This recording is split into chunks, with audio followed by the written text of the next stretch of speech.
हरियाणा के मुख्यमंत्री मनोहर लाल खट्टर ने मोक्ष नगरी पिहोवा में स्थापना दिवस समारोह रैली में शिरकत की और इस दौरान मुख्यमंत्री मनोहर लाल खट्टर ने 14.24 करोड़ रुपए की परियोजनाओं का उद्घाटन किया। उनके साथ भाजपा प्रदेश अध्यक्ष ओम प्रकाश धनखड़, खेल राज्य मंत्री संदीप सिंह, विधायक सुभाष सुधा, सांसद नायब सिंह भी मौजूद रहे। उद्घाटित परियोजनाओं में 11.10 करोड़ रुपए की लागत से निर्मित 3 दौलतपुर, मांडी व सारसा बोरसैदा के 33 केवी सब स्टेशन व 3.14 करोड़ की लागत से थानेसर राजकीय वरिष्ठ माध्यमिक विद्यालय के नए भवन का उद्घाटन भी जनसभा स्थल से ही किया गया। मुख्यमंत्री मनोहर लाल अपने कर कमलों द्वारा मुख्यमंत्री परिवार उत्थान योजना के 10 पब्लिक डिस्ट्रीब्यूशन सिस्टम जो परिवार पहचान पत्र से लिंक हो चुके हैं के 10 लाभार्थियों तथा बुढ़ापा पेंशन के भी 10 लाभार्थियों को प्रमाण पत्र वितरित किए गए। मुख्यमंत्री ने कुरुक्षेत्र जिले के लिए 317 करोड़ रुपए की 91 योजनाओं की घोषणा की। मुख्यमंत्री ने पिहोवा पृथ्वीदत्त तीर्थ विकास हेतु 9.5 करोड़ ग्रांट देने की घोषणा की। जिले की नगर पालिकाओं और पंचायतों को सीएम ने 200 करोड़ रुपए की ग्रांट देने की घोषणा की। साथ ही पिहोवा उपमंडल में नेताजी ईश्वर दयाल पार्क बनाने की भी घोषणा की।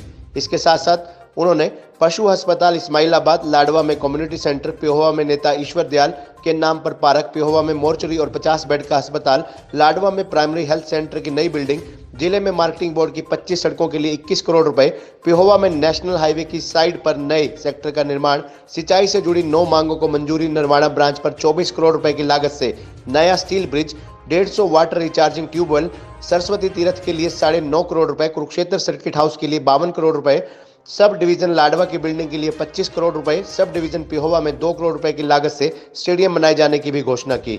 हरियाणा प्रदेश के मुख्यमंत्री मनोहर लाल खट्टर मीडिया से भी रूबरू हुए। उन्होंने कहा कि आज देश भर में भाजपा का 42वां स्थापना दिवस मनाया जा रहा है। आज देश भर में भारतीय जनता पार्टी सबसे बड़ी लोकतांत्रिक पार्टी है।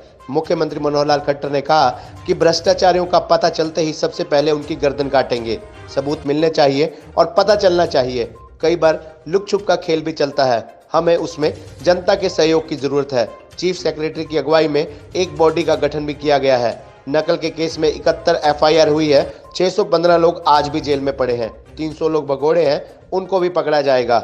हमारी सरकार में एचपीएस और आईपीएस स्तर के अधिकारियों को भी पकड़ा गया है। खबरनामा हरियाणा के लिए प्रजन्य शर्मा और डॉक्टर राजेश। भारतीय जनता पार्टी 6 जनवरी 1980 को स्थापना हुई थी। 6 अप्रैल 1980 में स्थापना हुई थी। बल्कि एक प्रकार से जनसंघ जो हमारा संगठन है, पॉलिटिकल पार्टी इस नाते से उससे काम करते थे। किन्हीं कारणों से जनसंघ को एक प्रकार से उसको समाप्त करना हुआ पड़ा। जनता पार्टी के समय जनता पार्टी बिखर गई और उन्हीं सब लोगों ने हमने मिल करके और भारतीय जनता पार्टी बनाई थी। 42 सालों में इतनी मेहनत की है हमारे कार्यकर्ताओं ने, नेताओं ने, कि आज देश में सबसे बड़ी लोकतांत्रिक पार्टी हमारी है। सबसे ज़्यादा हमारे विधायक हैं, सबसे ज़्यादा प्रदेशों में हमारा शासन है। केंद्र में नरेंद्र मोदी जी के नेतृत्व में एक बहुत ही सॉलिड मजबूत सरकार, पूर्ण बहुमत की, अच्छे बहुमत की सरकार हमारी चल रही है। और इसी प्रकार से जैसे हम बढ़ रहे हैं, आगे लगातार बढ़ेंगे, इसमें कहीं कोई दो मत नहीं। तो कब तक भ्रष्टाचारियों को ग्रास कर पाएंगे आप? देखिए, भ्रष्टाचारियों को पता लगते ही उसकी गर्दन काटेंगे। पता होना चाहिए और सबूत मिलना चाहिए। इसके बिना कई बार लुक छुप का खेल ये चलता है, उसमें आप हमारा सहयोग करिए। अभी तो हमने एक अपेक्स बॉडी बना दी है जो अगेंस्ट करप्शन, चीफ सेक्रेटरी के चेयरमैनशिप में, और उसमें हमारे जितने भी टॉप के अधिकारी वो सारे उसमें लगाए हैं। हम स्वयं उसको हमेशा रिव्यू करते हैं और हमने जो विजिलेंस ब्यूरो है, स्टेट विजिलेंस ब्यूरो, उसको का भी एक्सपेंशन किया है कि आगे डिवीजन लेवल के ऊपर विजिलेंस ब्यूरो अब होंगे, 6 और बनेंगे। तो ऐसी मल्टीपल एक जब संख्या बढ़ेगी और जहाँ जहाँ से हमको अभी भी जहाँ से पता लगता है, आपने देखा कि नकल के केस में 71 एफआईआर हुई हैं और 615 लोग आज भी जेलों के अंदर पड़े हैं। 300 लोग भगौड़े हैं, उनको भी पकड़ेंगे। इसी प्रकार हमारे एचएस लेवल के लोग, उनको हमने पकड़ करके उनको नौकरी से बाहर किया। आईपीएस लेवल के लोग, उनको पकड़ा है। आखिर हमारी जो कैंची है वो इतनी कमज़ोर नहीं है। जानकारी हमें दो, गलत आदमी ना फंस जाए, ये हम ध्यान रखेंगे।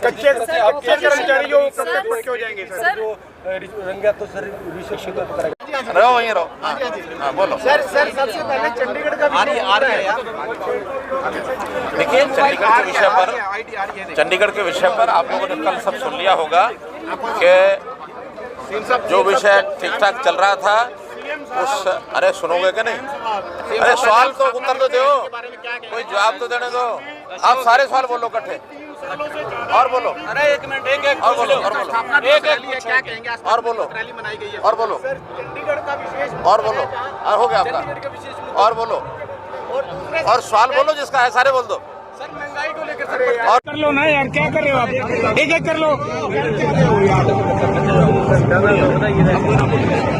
देखिए, एक विषय आप लोगों ने निकाला चंडीगढ़, और इस चंडीगढ़ पूरा विषय विस्तार से कल किया गया।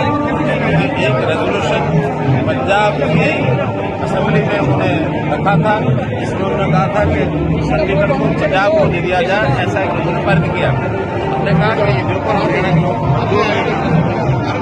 मंजूर नहीं, बिल्कुल मंजूर नहीं है।